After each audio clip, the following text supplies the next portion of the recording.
ఎందుకు వచ్చాడు చెప్పండి? వెలుగిచ్చుటకై ఈ భూమి మీదకు ఆయన వచ్చిన వాడై ఉన్నాడు. ప్రభునకు స్తోత్రం కలుగును గాక.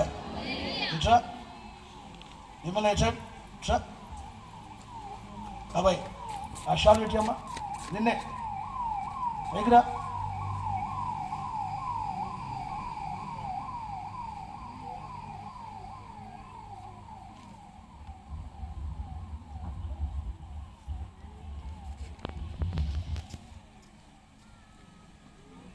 వాక్యాన్ని వినాలి, పర్లేదా? దేవుని మాటలు వింటున్న వాళ్ళారా, యేసు ఎలా వచ్చాడట? మాట్లాడలేదు ఏంటండి? యేసు ఎలా వచ్చాడట? మాట్లాడలేదు. ఎలా వచ్చాడట? వెలుగులాగా వచ్చాడు. యేసు వెలుగని ఈ 3 రోజుల కూటంలో చెబుతున్నారు. గ్రామమా, ఊరు పెద్ద, గ్రామస్తులారా, సహోదర సహోదరులారా, యేసు ఎవరై ఉన్నారు? వెలుగై ఉన్నాడు. ఈ 3 రోజుల నుంచి ఏ సేవకురాలు వచ్చినా, ఏ సేవకుడు వచ్చినా, ఏ పాట పాడినా చెప్పే మాట ఇదే: యేసు గ్రామమును, జీవితాలను, కుటుంబాలను వెలిగించగలిగిన వాడు. ఆమేనో స్తోత్రమనో హల్లెలూయా ఏదో ఒకటి చెప్పాలి కదా. అరే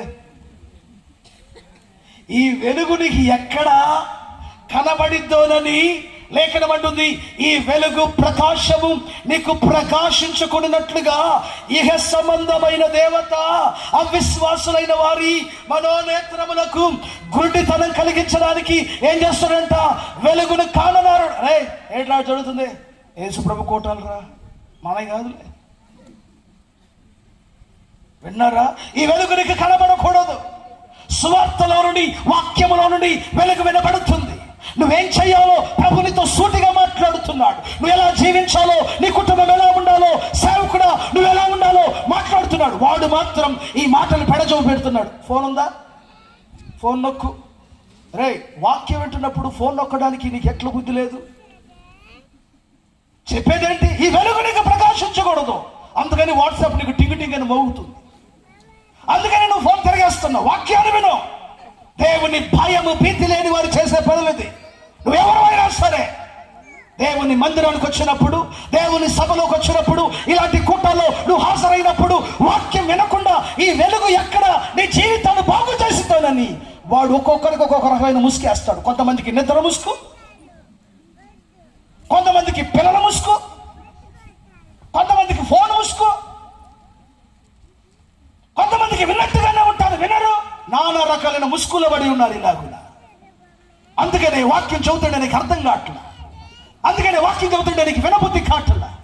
ఎందుకని ఈ వాక్యము నీలో పడితే ఎక్కడ నీ జీవితం బాగుపడుతుందని బాధపడుతున్నాడు, భయపడుతున్నాడు సాతాను. అయినను ఈ రాత్రి నువ్వు శ్రద్ధగా దేవుని మాటలు గనక వినగలిగితే, వాక్యాన్ని వినాలి, శ్రద్ధగా వినగలిగితే నీ మీద వేయబడిన ప్రతి పాప అంధకార ముసుగులను యేసు లాగివేసి నీ జీవితమును వెలుగుమయంగా చేయగలిగిన వాడు ఉన్నాడు. దగ్గరగా క్షమలు వేసేకి వందనాలు చెప్పొచ్చు. ప్రభు మాటలు వింటున్న వాళ్ళరా,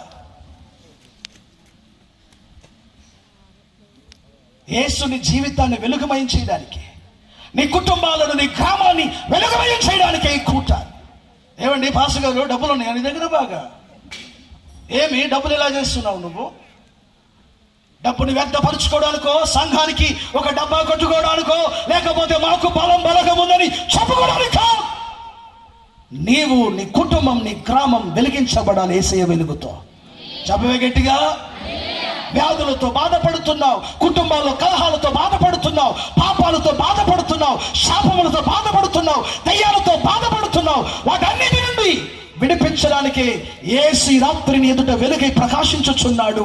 యేసయ్యా, నా జీవితంలోకి నువ్వు వస్తే నా జీవితం వెలుగుమయంగా మారాలయ్యా, నా కుటుంబం వెలుగుమయంగా మారాలయ్యా అనేవారు ఎవరైతే ఉన్నారో ఈ రాత్రి ముందుకు పరిగెత్తుకుంటూ రాగలిగితే నీ జీవితాన్ని యేసయ్య వెలుగుమయంగా మార్చబోతున్నాడు.